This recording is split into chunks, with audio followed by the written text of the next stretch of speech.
Hello everyone, welcome back to Touch the Fire Twice. I'm Joshua and I'm here today for day 4 of the 12 Days of Candles. This series features a mix of new favorites and returning classics across a variety of brands, price points, and fragrance families, all appropriate for buying and burning during and beyond the holiday season.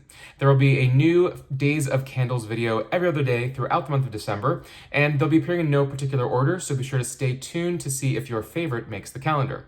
Today's in-depth sniff review will be on the classic Bath & Body Works White Barn, the originally Slacken & Co. candle company, Merry Mistletoe.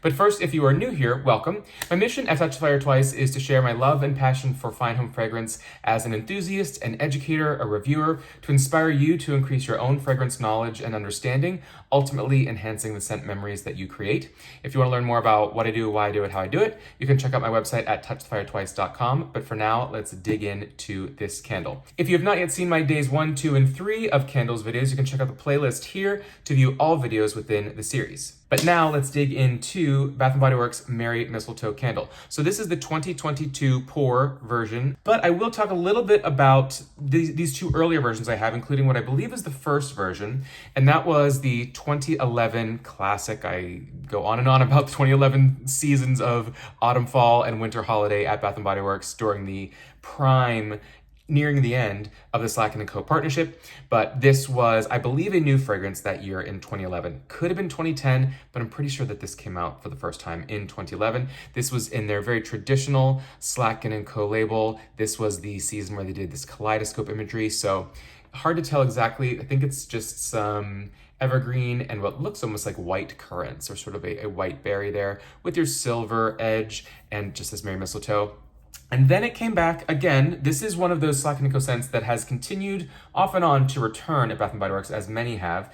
It came back in 2014 in this wraparound series, back when they were playing around with the idea of not doing lids. They just gave us dust covers. This may have been around the very first Candle Day, perhaps, that they did this collection. Green wax with just this, again, cardboard, the cute but cardboard dust cover without a lid. And so to ensure that it does not kind of go off just being exposed wax in my collection, I just threw another one of those dust covers on a silver lid. And so for storage purposes, I do keep the lid on it like that. The notes and scent stories on the bottom of the candles have evolved over the years. The scent, it's debatable whether that has shifted. I think it's pretty close. Whereas, a cranberry woods has drastically changed and is practically a new scent from original to nowadays, in my opinion, when it still comes out of Bath & Body Works. This one, there's been a little bit of tweaks along the way, not too drastic for me. I know some folks, I think Kent at the Candle Channel has said that there really has been a shift to sort of the juicy orange note, that it was kind of amped up and or reduced over the years. I think for the most part, it's primarily the same scent 10, 11 years later. So I'm going to read you the scent stories on these candles. Then I will give you my assessment of what I think it smells like, what it feels like, what it evokes, the mood, the memories, etc. Then, like if you watched the day 3 Mistletoe Magic / Winter Garland video review, I kind of did my own top, middle, bottom build based on the different notes we've received over the years for those candles. I'll do the same here because, of course, Bath & Body Works gives you 2 to 4 notes on a candle. There's not a true top, middle, bottom build, though nearly all of their fragrances being built by perfumers will actually have a build. We just don't get shared on more than a few that they kind of pick out for marketing's sake. But because this has been around long enough and they've changed what the notes say on the bottom over the years, I've got enough to kind of build my own top, middle, bottom. So we're gonna play that game again, just because I like to dig into that as the nerdy nose side of fragrance. So looking at this, the original scent story for this was: a magical blend of frosted cranberries, blue spruce, and iced citrus make this a merry scent for the season. And you can read it there for yourself. Then when we moved to the 2014 version, it said, put a twinkle in someone's eye with a flirty and festive blend of cranberries, pears, frosted citrus, and a hint of holiday greenery. So you can see it evolved. They added a little bit there, played around with it, though not drastically different, certainly smelled pretty much the same. It has come back a few other times since then, oftentimes as a Candle Day exclusive. This year as an online exclusive launched on Candle Day. I grabbed 2 of them online. I probably should have bought more because this is one of those scents that you never really know with Bath & Body Works if it's gonna stick around. This is alongside, cranberry pear Bellini and Merry Mistletoe and some of those other OG scents. Chestnut and Clove, which did not come back this year, was originally Winter Cabin 2011 Slacken & Co. Some of those OG scents that are so classic that for a while were staples, you could count on coming back. now they get relegated to either limited release or candle day, or sometimes if you're lucky, semi-annual sale or online exclusives. And so it's hard to trust that it'll come back. So for all we know, this could be the last time we ever see it. I should have bought more than the two because it really is for me, a holiday winter staple. Not only because it's really great, but again, there are some scent memories attached to those earlier collections when I was first digging into it and really excited about home fragrance exploration. And so I really do love some of these for that reason, in addition to being really great blends. So the notes nowadays in 2022 are simply frozen cranberries, sparkling pear, icy peppermint, and balsam branches. So again, they add a little bit more in there, giving us the peppermint. So I can appreciate that. And put that all together, and we have a really solid list of 6 notes that are going to be our top, middle, bottom notes. Before we get into exploring what those notes are and digging into really what do they mean, what do they smell like across the board in fine home fragrance, let me talk about what I feel from this. And I will be using the 2022 Pour as my primary, review candle for the purpose of this video.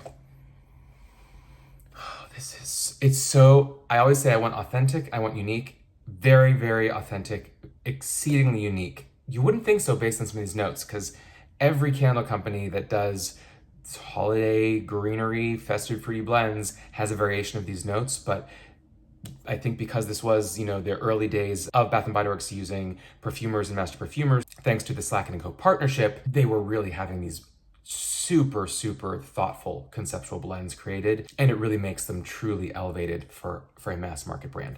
But getting my nose on it, it is bright, light, fresh, fruity for sure, with that cranberry and the crisp, juicy pear, but unmistakably holiday, thanks to that balsam, and even more so to the ever so slightly musky spruce greenery. I think of this as a sunny, wintry day, a stroll through a holiday marketplace. There's a chill in the air thanks to that peppermint, but you're not snowed in, huddled by your fire. The iced citrus adds to the bright freshness of this, perhaps even adding a bit of a slightly bitter green herbal edge alongside the zest of the citrus. It's really just festive, fruity, green, refreshing. Whereas your Mistletoe Magic Winter Garland is sort of your darker, traditional, old world Christmas. Think of this as the contemporary New World Christmas. It's just, it's one of those that you think, oh, it's Merry Mistletoe, do I really need it? And you smell it and you're like, oh, there's nothing like it. It's so delicious. So let's dig into those notes. The Touch the Fire Twice top, middle, bottom note build for Merry Mistletoe is going to be top notes of cranberry and pear. As we discussed in yesterday's video, cranberry is tart, tangy, fruity, tannic, a little bit bitter, a little bit sharp, kind of some forest nuances. Like a lot of these notes, unmistakably holiday, and it is that fresh cranberry, not cooked, not mulled.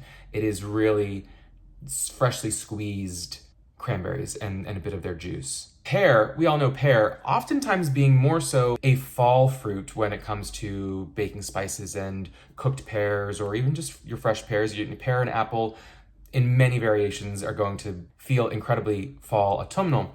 But you can also have pear really in spring with florals, and summer in fruity beverages, and in winter, you can have that crisp and clean note that a pear can bring you. You can almost feel the crunch of a really crispy pear. They say that it's more subtle and a bit greener than some other fruits, like for instance your apples, but yet still quite sweet, very, very fresh.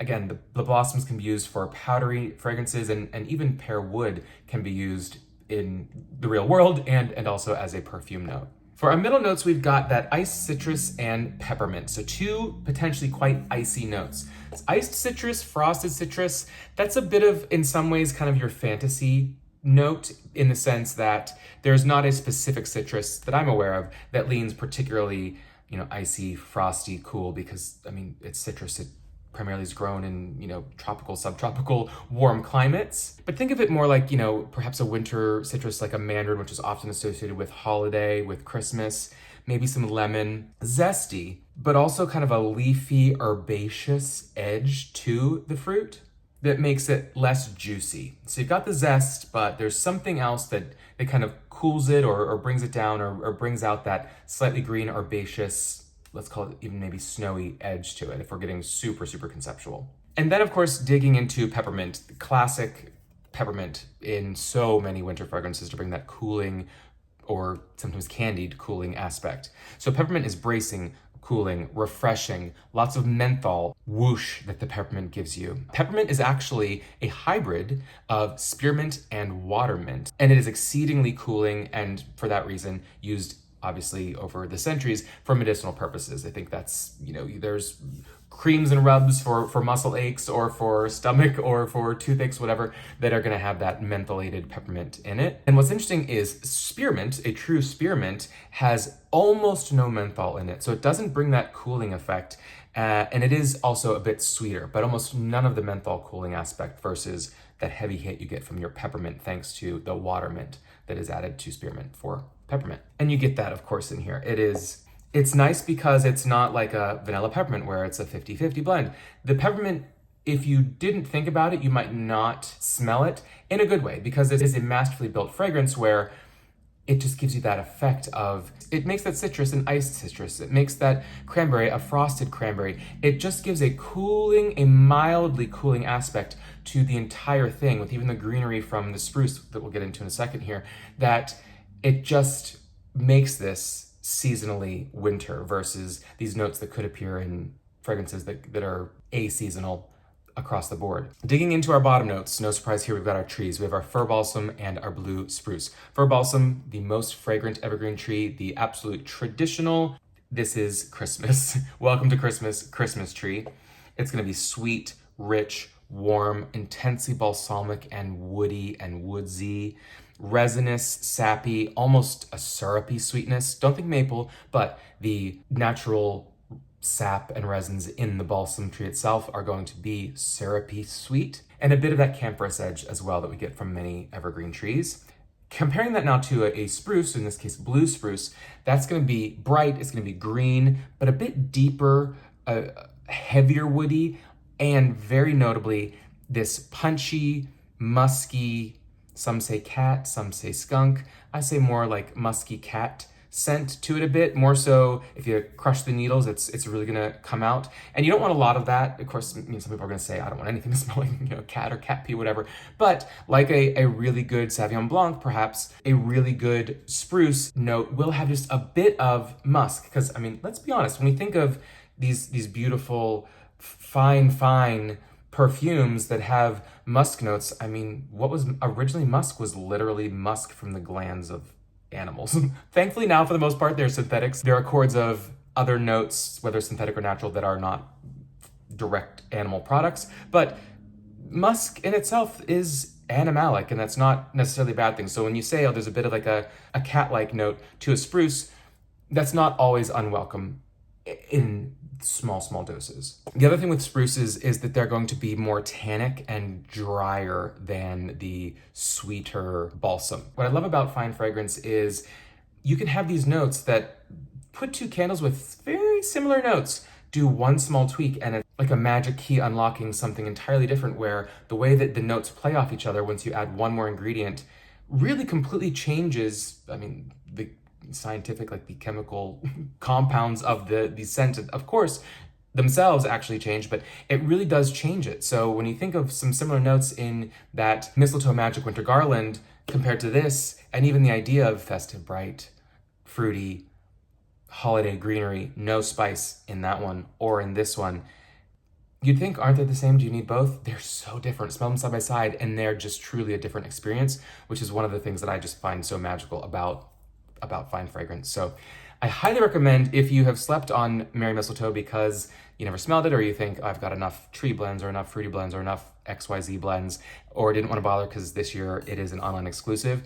If you're doing an online order, if the pricing is right, or maybe if you see it in your stores off chance if someone returned it, definitely check it out, because it is one that is absolutely worth checking out. I would take this one over 20 different scents that are their conceptuals that are promoted heavily in store with tons of stock. This one really is elevated, and for me, quite special. So that is the delicious Merry Mistletoe. Let me know what you think about this. If you have sniffed this, if you own it, if you have seen it over the years evolve, I'd love to get your opinion on how it has changed, good, better, neutral over the years. And then also be sure to stay tuned for day 5. We're getting through it. We're a third of the way through it for day 5 of the 12 Days of Candles, where we're going to be exploring A brand that is not as popular as the first couple, perhaps, that I've reviewed here, but a new favorite of mine that I have reviewed before. So any guesses for that? We're digging into the spice. We didn't get much spice in the first couple of days. We're digging into a spice-forward candle that I have fallen in love with this year, and I'm excited to share with you guys because I've actually not reviewed it ever on the channel thus far. So be sure to stay tuned for day 5, and I will see you then.